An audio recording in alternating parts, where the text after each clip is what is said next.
بسم الله الرحمن الرحیم. د صدر صاحب اجازت سره یو کلام سره شروع کوم.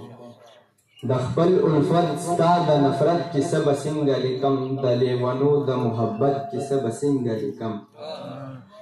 کله زاریږي رانه او کله رالملا ماتئ، کله رانه زاریږي او کله رالملا ماتئ، ستا د دویمخې سیاست کیسه به څنګه لیکم. په هر پیوند هر یو اندام باندې وینه پرته، په هر پیوند په هر یو اندام باندې وینه پرته، د کابل جان د امنیت کیسه به څنګه لیکم. ټیک ده شاعرم خبره زیاتولی شم خو، ټیک ده شاعرم خبره زیاتولی شم خو، په بې ګناهو د تهمت کیسه به څنګه لیکم.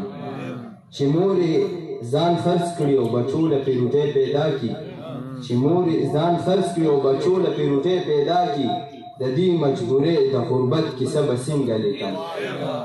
تا ته چې ګورم قسم دی نو بیخي فساد، تا ته چې ګورم قسم دی نو بیخي فساد، منم ستا د شرافت کیسه به څنګه لیکم. ما لیونو باندې کتاب لیکه خو ګرانه به شي، ما لیونو باندې کتاب لیکه خو ګرانه به شي، په لیونو کې د حسرت کیسه به څنګه لیکم.